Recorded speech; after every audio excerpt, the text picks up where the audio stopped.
Merci à Abdou Thiam qui assure la mise en onde de cette émission. Bonjour à toutes et à tous. Le 23 mars dernier, dans les Abidjan général, Macky Sall plaçait le pays en état de guerre pour tenter d'enrayer la propagation du coronavirus. Ce discours au ton martial avait fait rallier toutes les forces vives autour d'un seul chef de la guerre, chef de l'État, père de la nation. Mais Macky Sall n'avait jamais été autant légitimé. Qu'a-t-il fait de tous ces leviers pour paraître aujourd'hui, près de 2 mois après, comme un commandant ayant perdu le contrôle de la troupe? Pour répondre à la question, nous avons invité 2 politistes universitaires. Mamadou Adidem, enseignant-chercheur à l'université Cheikh Anta Diop de Dakar. Bonjour Adi. Bonjour Papes.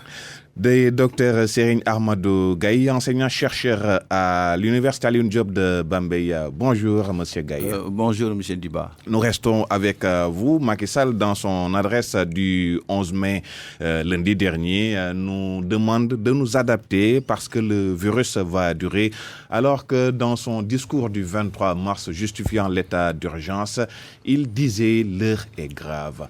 Comment analyser cette contradiction ou incohérence? Alors, merci M. Deba. Donc, vous me permettrez tout d'abord de saluer donc, mon frère et ami, M. Dem, mon collègue de Dem, de l'Université Cheikh Anta Diop de Dakar. Aussi, vous saluer et de vous remercier pour cette invitation-là.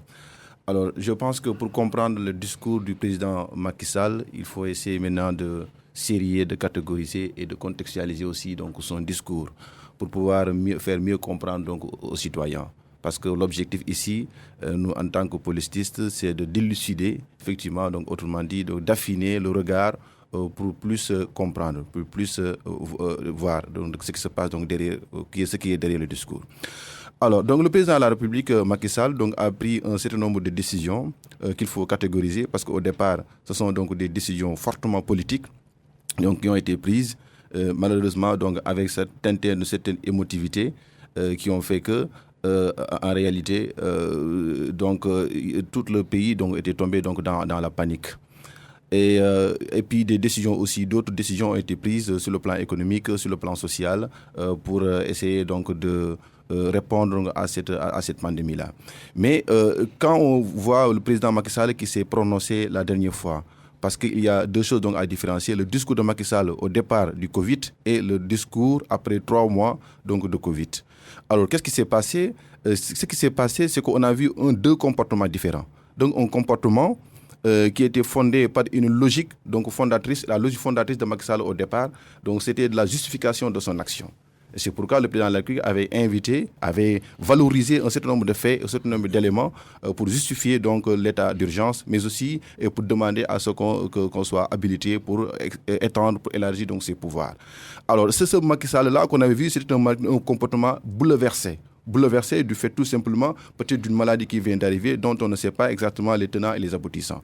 Mais 3 mois après, donc, il y a quelque chose qui s'est passé. Qu'est-ce qui s'est passé? Ils ont remarqué que la maladie mériterait peut-être d'être analysée avec beaucoup plus de probité et de lucidité scientifique. Et c'est ça d'ailleurs donc, qui a fait que le président donc Macky Sall, donc, dans son discours du 11, a essayé maintenant, avec un ton décontracté, Macky Sall donc, qui était bouleversé maintenant, qui est devenu décontracté, donc très jeune, pour demander donc, aux Sénégalais un peu donc, de vivre donc, avec le virus. Cela veut dire quoi? Donc cela veut dire que dans une certaine mesure, que ce n'est pas en réalité donc, une pression sociale, bon loin s'en faut, nous considérons que donc, c'est la pression plus économique et aussi des informations réelles et officielles dont il dispose peut-être qui n'a pas été donc informé et qu'il a essayé donc de valoriser pour justifier encore à nouveau une décision cette fois-ci qui va peut-être donc dans le sens d'assouplissement de ces décisions-là.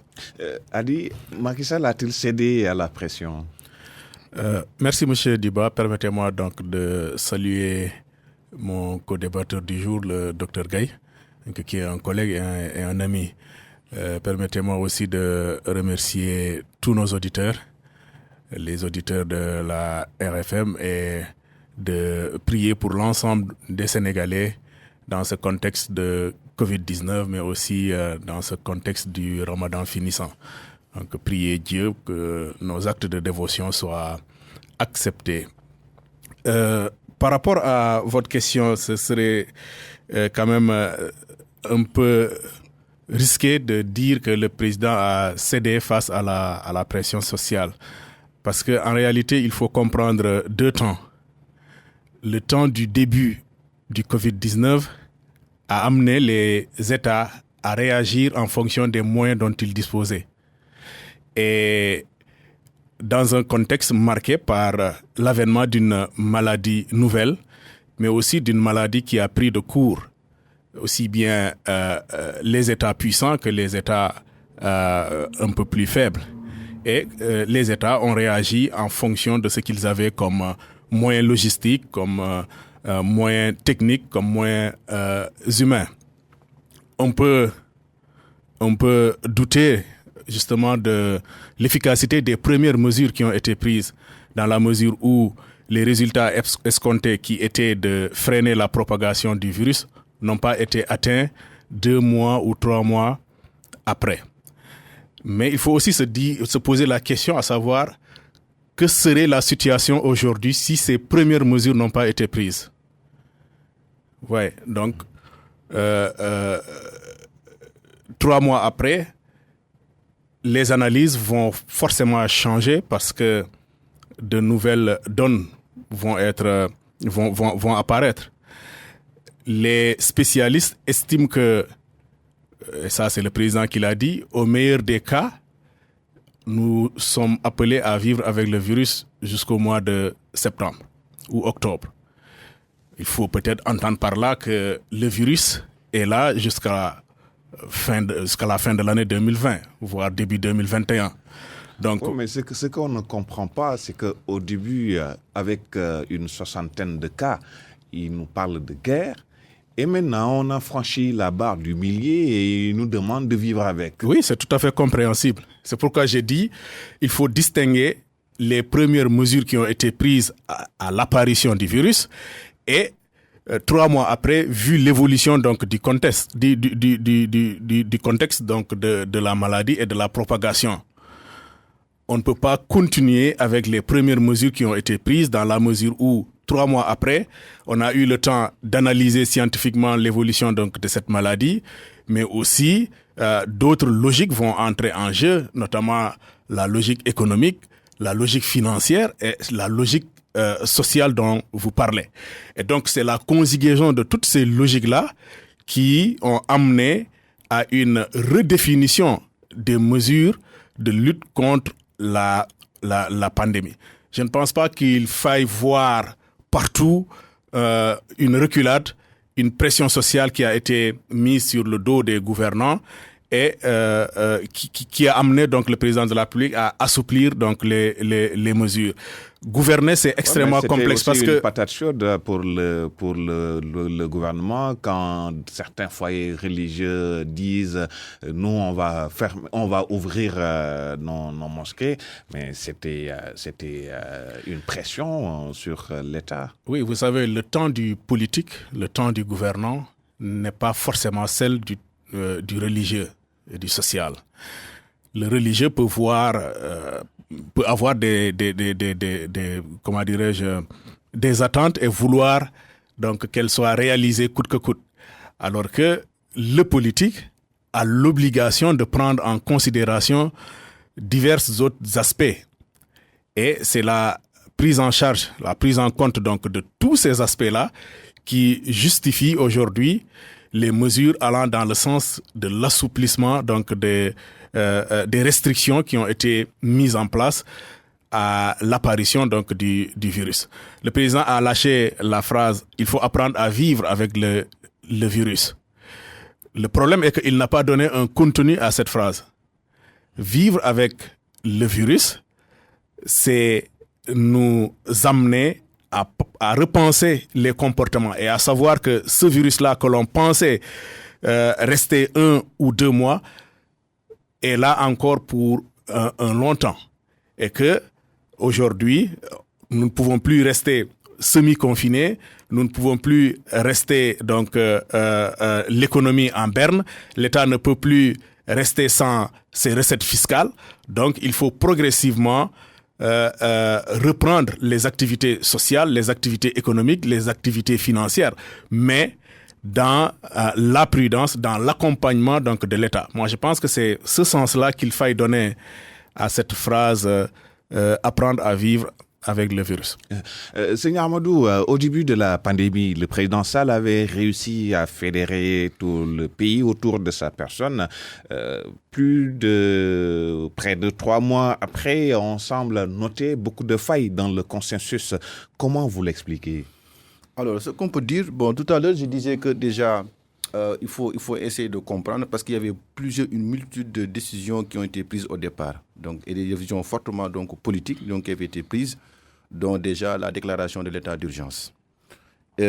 Parce que cette déclaration d'état d'urgence, donc avant que cela, immédiatement après la déclaration d'état d'urgence, donc qui est une prérogative constitutionnelle du président de la République, le président donc a décidé de discuter avec l'opposition et avec aussi, bien entendu, de toutes les forces vives du Sénégal. Et si vous regardez au premier rang desquels, donc les institutions ont été reçues, suivies après donc les politiques, après donc une partie de la société civile. Mais il y a une frange extrêmement importante, malheureusement, qui avait été laissée en rade. Ce sont les chefs religieux et les chefs coutumiers qui n'ont pas été reçus par le président de la République. Oui, mais il a dépêché au moins des oui, ministres, mais il devrait les recevoir. Parce que aussi, je considère, moi, que c'est une partie très importante donc, dans la construction sociale du Sénégal. Donc les religieux restent donc un pan extrêmement important dans ce. Et la preuve, donc on va y revenir tout à l'heure, la preuve, vous avez vu que quand ils ont mis une pression extrêmement donc, importante donc, sur l'État, l'État a aussi essayé donc, de prendre en compte leurs préoccupations, donc en essayant de les redéfinir aussi. Donc, alors ça c'est pour dire qu'au départ, donc, l'État avait privilégié une communication politique et publique. Donc pour essayer de légitimer, bien entendu, donc la cause. Et il a réussi donc à faire amener donc tout le monde donc autour de l'essentiel, autour donc de cette maladie-là, de lutte contre cette maladie. Et ça, c'est une décision extrêmement importante. Ça, c'est pour deux. Mais qu'est-ce qui s'est passé après? Donc quelques temps après, nous avons vu qu'il y a une partie importante qui a été coupée. C'est la communication sociale. Parce que la communication sociale, ce sont des acteurs sociaux qui doivent le faire. Et les acteurs sociaux se trouvent être donc les chefs, les enseignants qui sont dans les écoles, dans les universités, les chefs religieux qui sont dans les mosquées, et les imams, etc., et les chefs non coutumiers. Donc, qui sont des acteurs sociaux extrêmement importants et qui dirigent souvent donc, des groupes de personnes. Donc, malheureusement, cette communication-là a été coupée et on a privilégié une communication politique et publique et en insistant souvent sur, comme je dis, des faits qu'ils ont voulu valoriser. Et ils ont voulu valoriser l'aggravation de la maladie, donc son caractère hautement contagieux et même donc le taux de létalité. Et ils ont vraiment mis l'accent sur ça. Si vous regardez les premiers communiqués qui sont sortis. Et finalement, ça a entraîné un tout petit peu donc une panique, donc une peur, donc de la peur. Cela veut dire quoi? Cela veut dire qu'il n'y avait pas donc une probité et une lucidité scientifique donc au moment de la prise de cette décision-là. Qui plus est après, il y a une loi d'habilitation qui a été demandée. Parce que l'état d'urgence est 12 jours, où il demande donc une loi d'habilitation qui a été adoptée pour lui permettre encore d'élargir ses pouvoirs.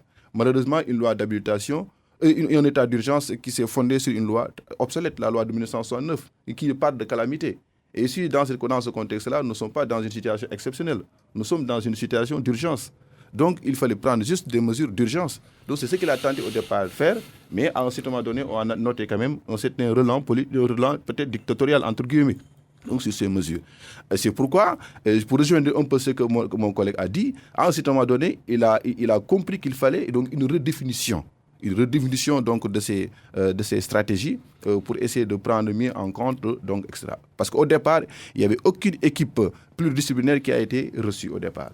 Donc il y avait juste une équipe spécialisée qui se trouve être les médecins, oui, ce qui est très légitime parce qu'ils étaient les premiers à être constitués au départ, mais aussi rien n'empêcherait de convoquer aussi les autres spécialistes pour mieux encore prendre en compte. C'est ça l'erreur, peut-être en tout cas que le président avait faite donc au départ, mais qu'il a cherché à corriger.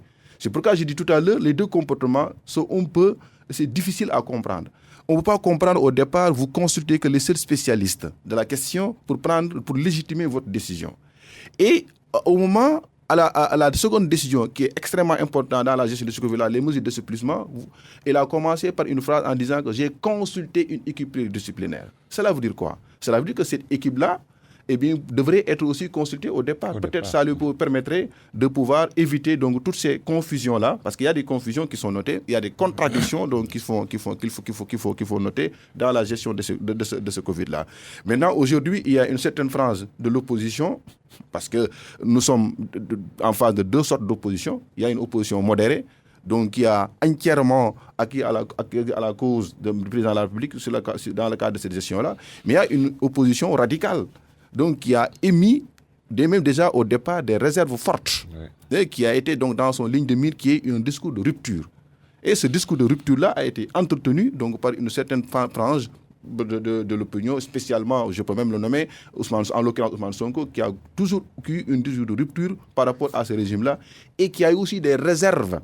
Donc qui a répondu malgré lui si vous analysez son comportement. Cela veut dire que c'est un état d'urgence qui a amené donc une situation exceptionnelle politique pour permettre deux leaders, peut-être qui, d'ici 2, 3 ans, 4 ans, ne devraient jamais se rencontrer. Mais c'est la cause nationale. Parce que aussi, donc, il était tenu, Ousmane Sonko, de répondre donc à Macky Sall, donc au moins pour la condamnation. Sinon, il serait aussi critiqué donc, par la population. Parce qu'il doit tout en lui, que lui, donc c'est la cause nationale qui était donc autour. Donc ça, c'est... Mais ce qu'on peut noter aussi, eh bien, sur cette opposition radicale-là, c'est que malheureusement, il n'y a pas d'innovation dans le discours. C'est un discours répétitif, c'est un discours politique répétitif, donc toujours de rupture, de radicalisme. Et aussi, on aurait pu peut-être avoir donc, un discours d'alternatif, donc par rapport à la gestion de Covid.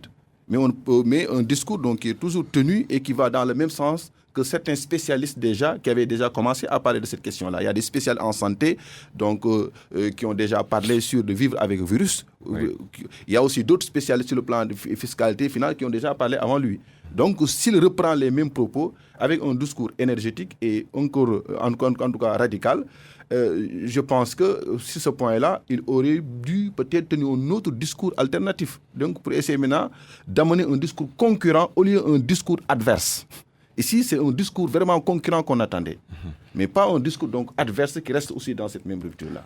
C'est ça un peu qu'on peut reprocher donc, dans ce cadre-là. Mamadou Adidem, le général, puisqu'il nous parlait de guerre, Macky Sall, le général, paraît seul dans la guerre contre le Covid-19. On ne sent pas trop les troupes que pourrait constituer le gouvernement, ses autres démembrements, ses alliés politiques. On ne les sent pas. Macky Sall paraît seul dans le combat. Oui, c'est ce qui l'affaiblit aujourd'hui. C'est qu'à un certain moment, Macky Sall a commis l'erreur de faire cavalier seul, en réalité. Parce que du moment où il a fait voter une loi d'habilitation qui renforce ses pouvoirs personnels, il était dans une logique donc du général qui veut piloter les choses. Et malheureusement, aujourd'hui, il se retrouve seul parce que l'Assemblée nationale est inexistante aujourd'hui. Les autres institutions de l'État sont invisibles. Le Conseil économique et social, l'autre institution, c'est pas celle qui s'occupe donc de l'environnement, etc. On ne les voit plus. Le Haut Conseil des collectivités territoriales. Les collectivités territoriales elles-mêmes ne sont pas impliquées donc, dans cette lutte. Et d'autres acteurs aussi. Quand on prend le domaine de l'éducation, aujourd'hui, moi je pense que le mieux serait, par exemple, avant de prendre des décisions allant dans le sens donc, de la reprise des cours ou de chercher des stratégies de reprise des cours, il fallait, par exemple, mettre en place une équipe hétérogène composée d'enseignants, mais aussi composée d'inspecteurs de l'académie, des IA, des inspecteurs départementaux, etc., pour que l'analyse de la situation soit beaucoup plus exhaustive.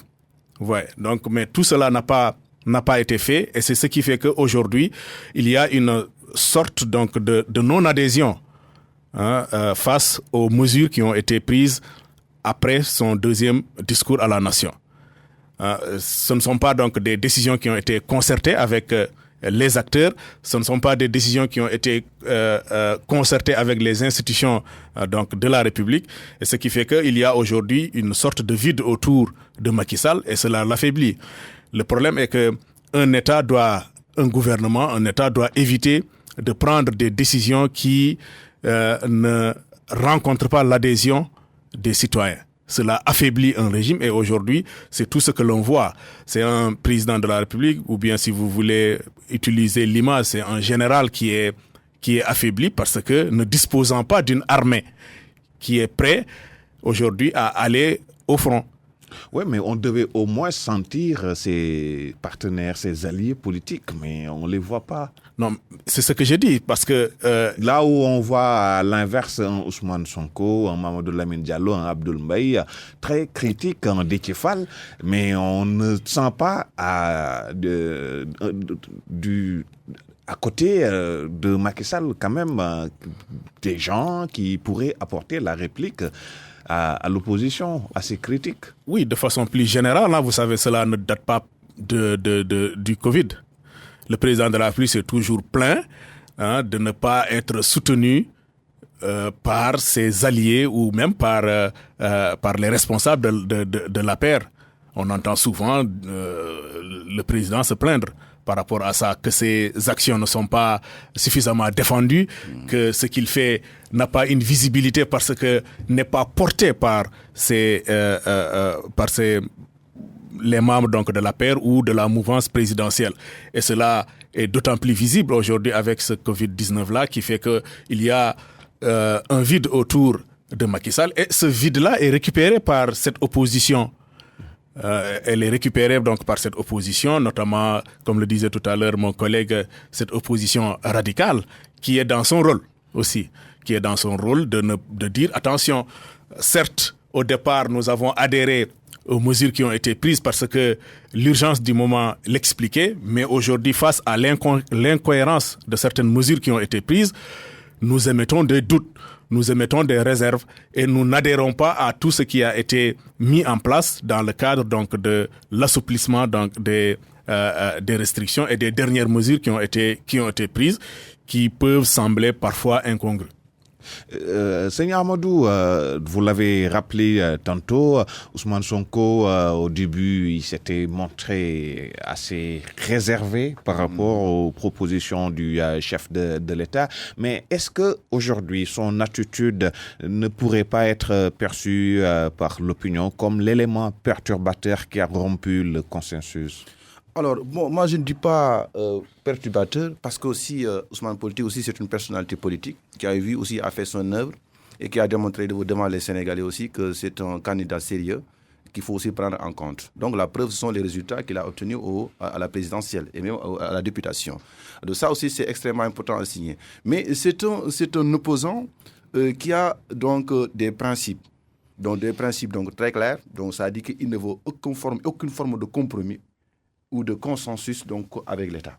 Donc ça, c'est une option de départ. Et c'est très courageux donc, de sa part.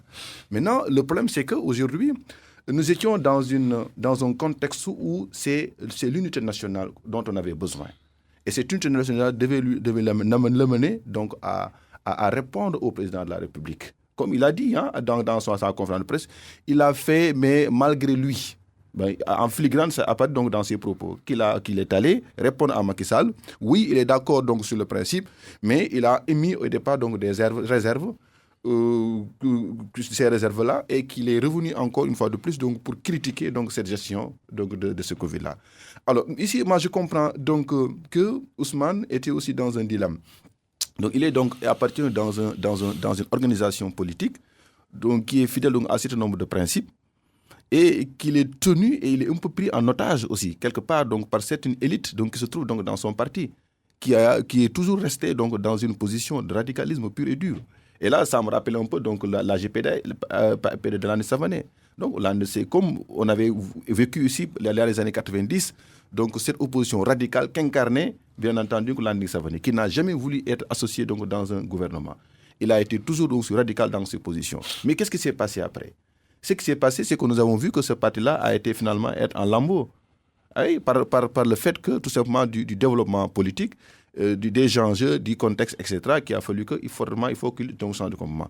Alors donc Ousmane, lui, donc, il est toujours donc, dans cette posture-là, d'être radical donc, avec le pouvoir, mais il faut aussi qu'il y ait une sorte de changement aussi dans son discours.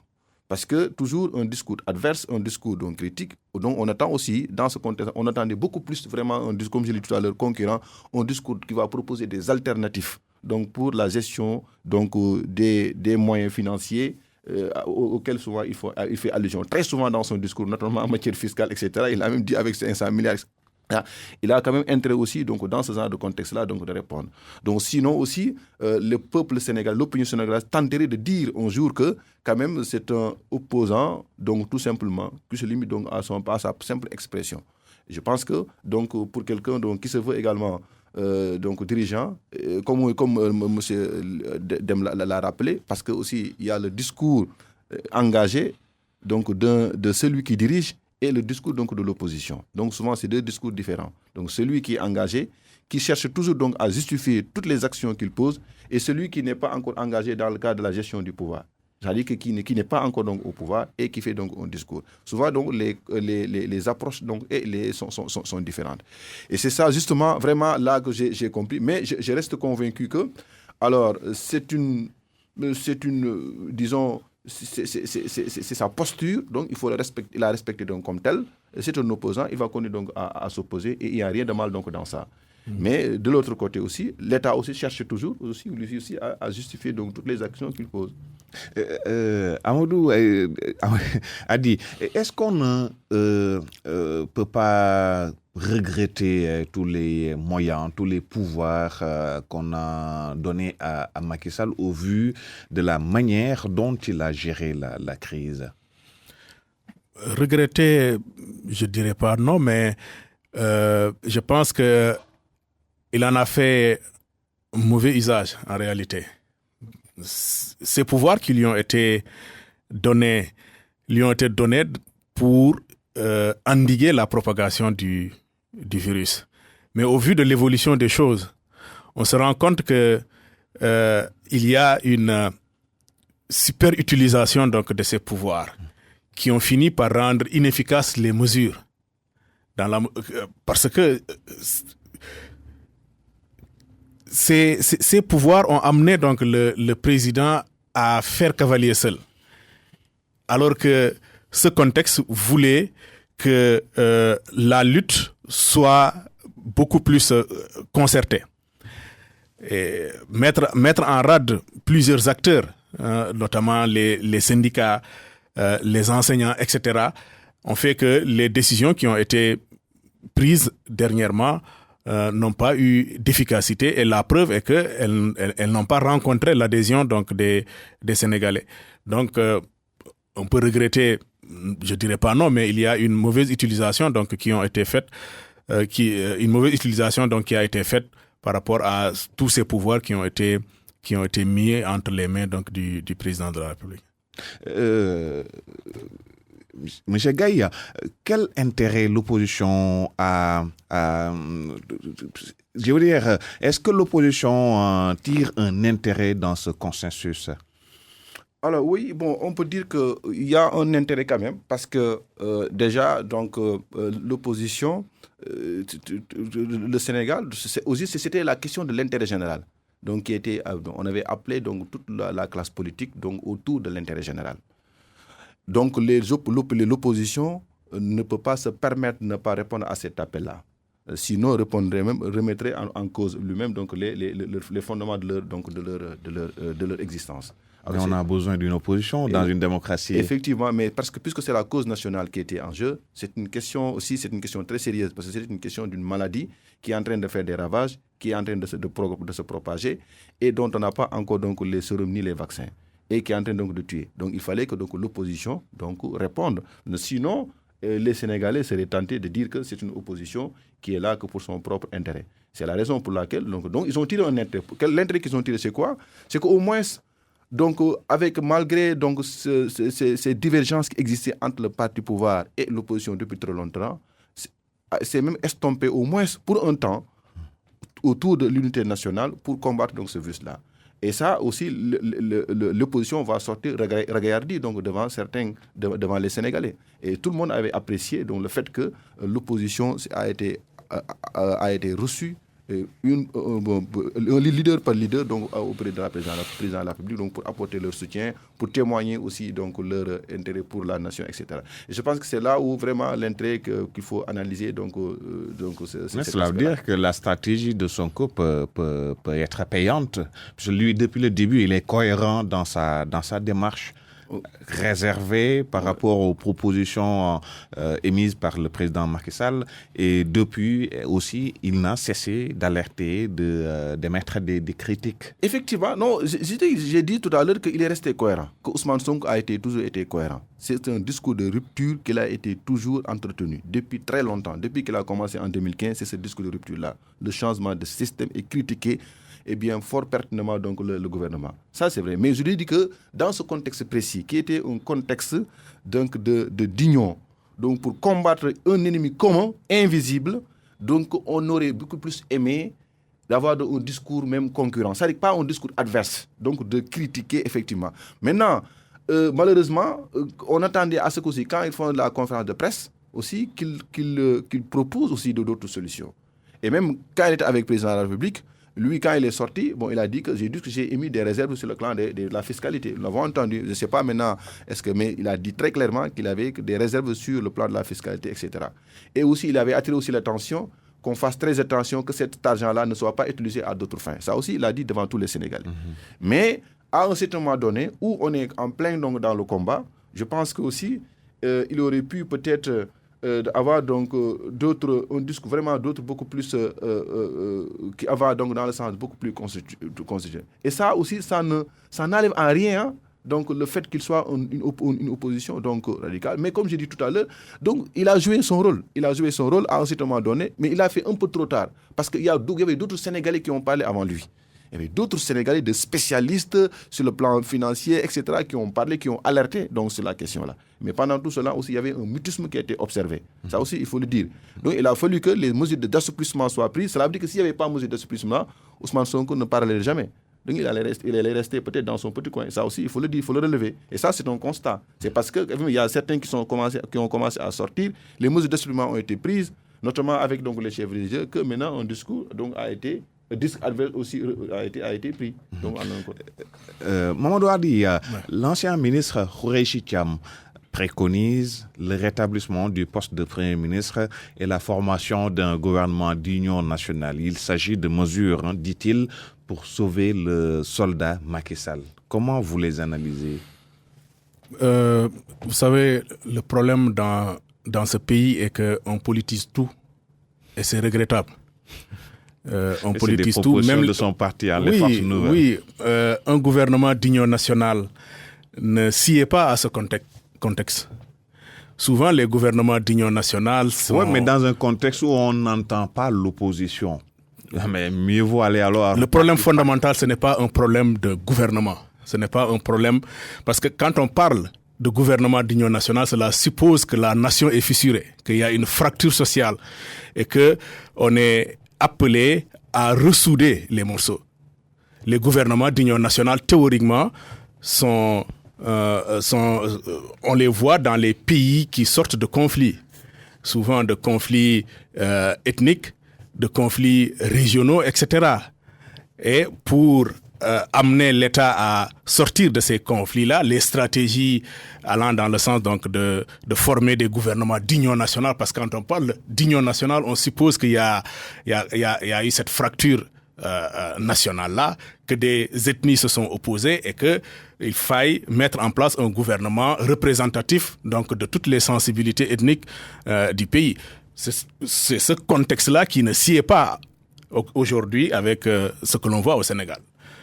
On est dans un contexte d'urgence sanitaire. Mais on nous a parlé de guerre.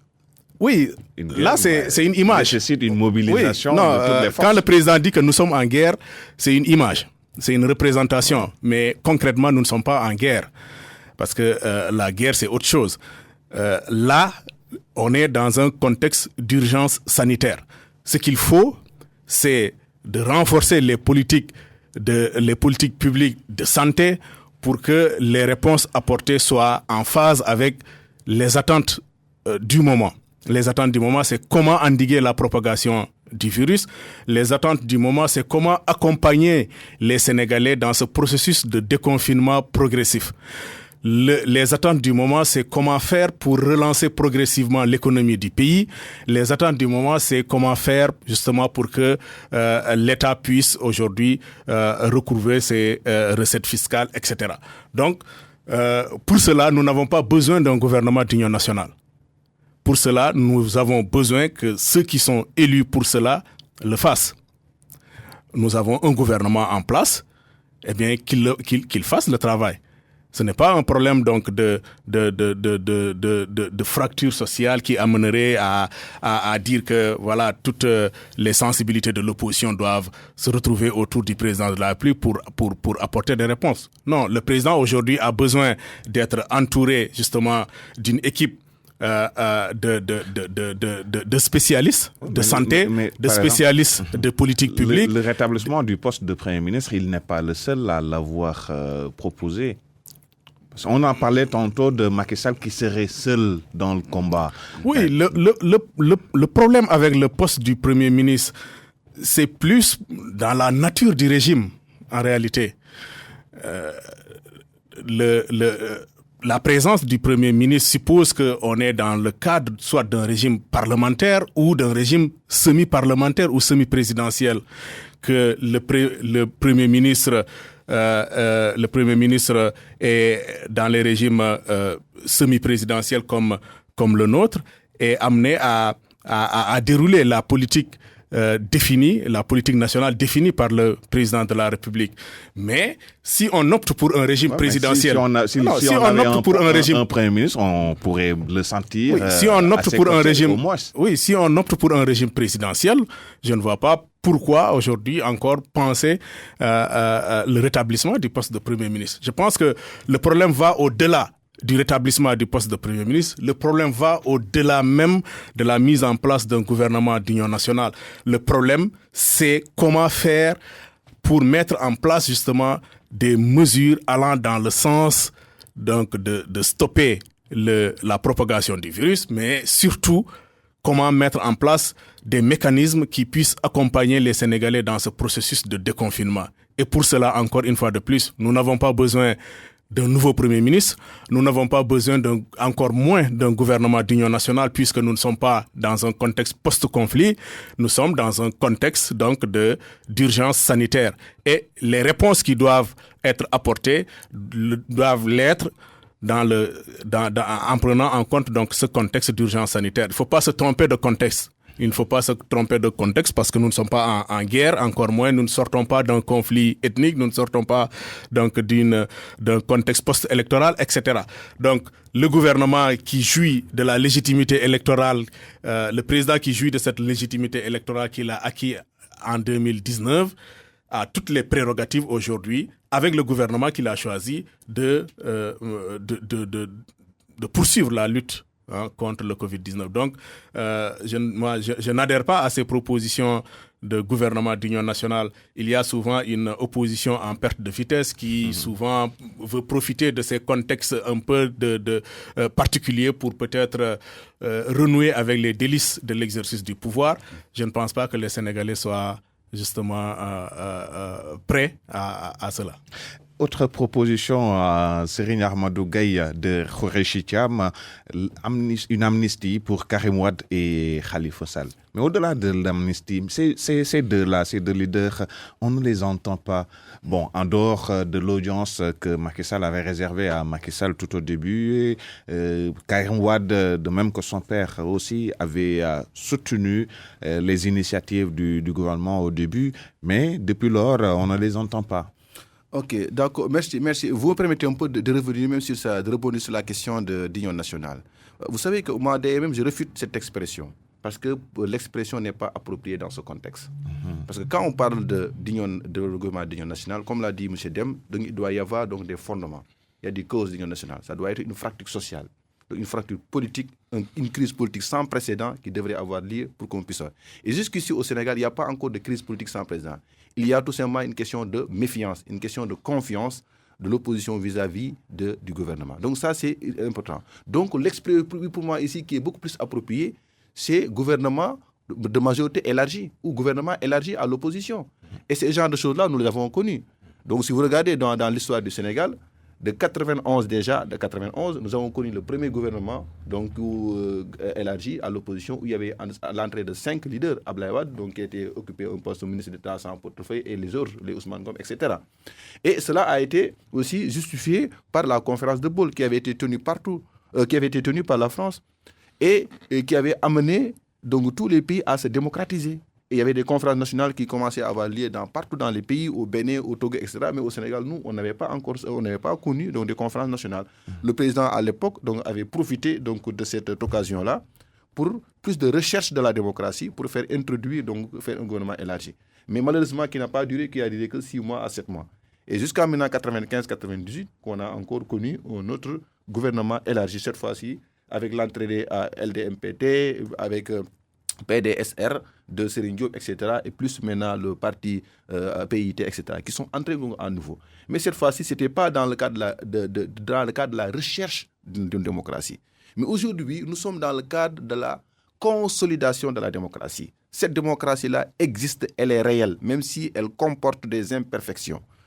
Mais on est dans le cadre de la consolidation. On n'a pas besoin, et il y a au moins 3 raisons qui le justifient. Première raison, c'est que cette crise sanitaire-là n'a que des conséquences négatives sur le plan économique et sur le plan social, mais pas sur le plan politique. Donc ça, c'est une première raison qui ne justifie pas la mise en place d'une gouvernement nationale. Deuxième raison, c'est qu'aujourd'hui, quoi qu'on puisse dire, le gouvernement de Macky Sall s'adapte bien. Il est en train de gérer, effectivement, donc même s'il y a des imperfections, il est en train de gérer le Covid. Donc, avec les moyens dont il dispose, même s'il y a certaines contradictions, mais il faut le reconnaître quand même, il y a une stabilité gouvernementale, il y a une équipe qui est là et qui s'adapte et qui travaille. Donc, il n'y a pas rien ne justifie également. Et le dernier élément, c'est même les enjeux des élections. Les enjeux des élections locales qui se profilent à l'horizon. Les élections législatives qui doivent venir. Donc, dans 1 an, et le local normalement au mois de décembre. Mais c'est un enjeu fort où aujourd'hui même l'opposition ne veut pas cette union nationale-là. Sinon, c'est un peu se tirer donc une balle au-dessus des pieds. Oui, c'est la raison pour laquelle aujourd'hui, l'ensemble de ça. Maintenant, la seule chose qui reste, qui puisse maintenant justifier une gouvernement national, c'est comme le prédisait la diplomatie française, que si on arrive, que la crise arrive, donc à avoir une crise institutionnelle, ou à faire partie des gouvernements, à partir de ce moment-là, peut-être on aurait parlé, assurer une transition et faire un gouvernement donc, d'union nationale. Donc ça, c'est pour vous dire qu'aujourd'hui, quand même, cette expression-là ne s'y est pas. Peut-être aujourd'hui, le président peut envisager de faire un gouvernement élargi pour un peu raffermir donc, les liens entre...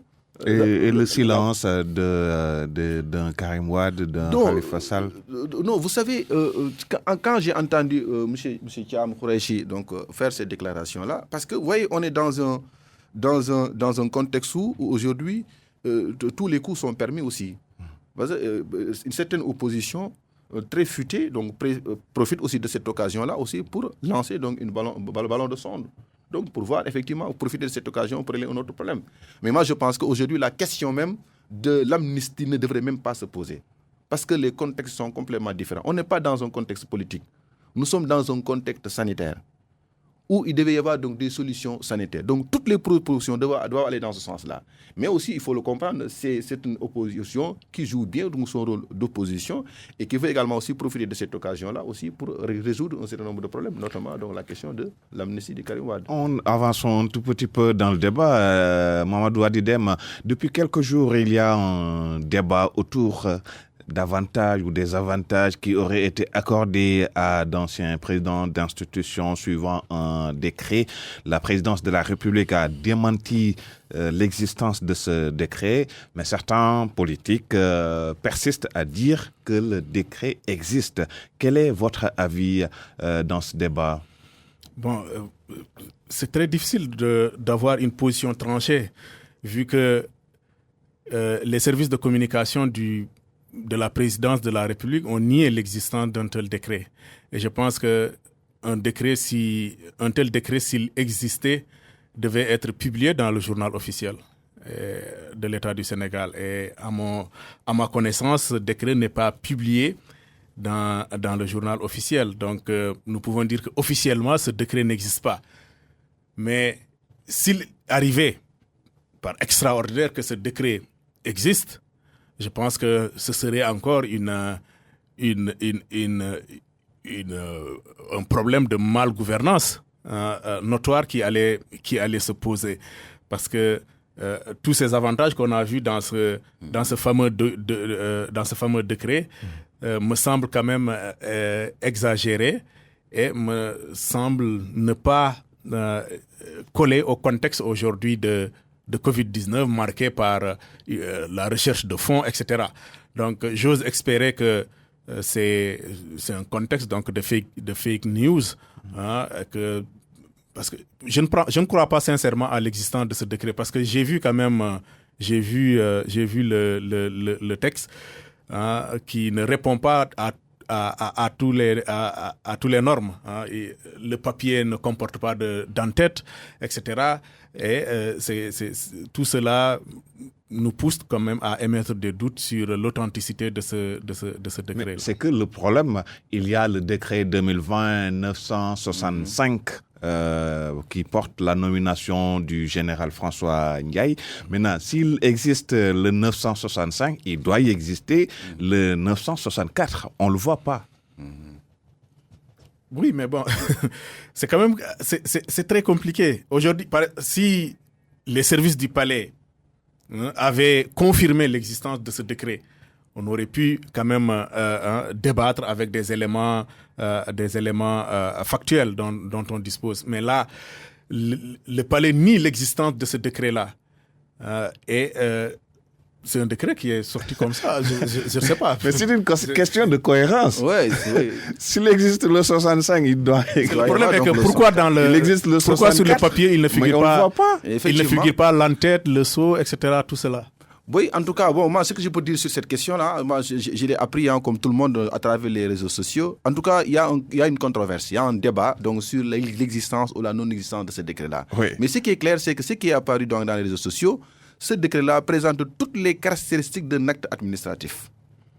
Donc, officiel. Ça, c'est un débat. Maintenant, l'autre, le communiqué même dont on parle, mais ce communiqué-là aussi, il me semble qu'il n'a pas été signé. En tout cas, le communiqué dont je dispose n'a pas été signé. Donc, ce qui veut dire qu'aussi, il y a... mais comme aujourd'hui, on n'a pas encore des éléments clairs et précis pour apprécier, ce qu'on peut dire, c'est le conditionnel. En tout cas, si ça existerait... Moi, je dis que rien n'empêche qu'on puisse avoir même... mais il fallait avoir au moins un statut des anciens présidents. De toutes les institutions constitutionnelles, on devait avoir ce qu'on appelle les statuts des présidents. Aussi, c'est des fonctions originales. D'autant plus que le Conseil constitutionnel, là, donc ils ont des statuts. Toutes les institutions constitutionnelles, moi, je ne vois pas aussi ce qui empêcherait. Mais c'est que c'est le contexte seulement qui pose problème. Très rapidement, on avance. Vous êtes des universitaires, vous êtes dans l'enseignement. La reprise le 2 juin, qu'est-ce que vous en pensez ? Toutes les conditions ne sont pas réunies. Et c'est là encore l'incohérence donc, des mesures. Le problème, ce n'est pas de ne pas reprendre, mais c'est est-ce que les conditions sont réunies, à mon sens. Très bien. Bon, moi je pense que les conditions ne seront jamais réunies. Pourquoi ? Parce qu'aujourd'hui, comme le président de la République a déjà donné le ton, il a dit il faut qu'on apprenne à vivre avec le virus. Le virus est là pour être là pendant des années. Donc je pense qu'aujourd'hui, nous en tout cas, en ce qui nous concerne, il y a donc des propositions qui ont été en train de faire. Nous essayons d'essayer d'allier l'enseignement à distance, plus même l'enseignement présentiel. Cela veut dire qu'aujourd'hui, ce qui est actuellement on a démarré la mise en cours des cours en ligne, en tout cas dans notre université. Et on pense déjà aussi à faire aussi donc des enseignements à présentiel. Essayer de réfléchir. Il y a une commission ad hoc qui a été mise en place pour essayer maintenant de travailler sur cette question-là. Très bien. Serigne Armadou Gaye, juriste, politiste, enseignant-chercheur à l'université Alioune Diop de Bambey.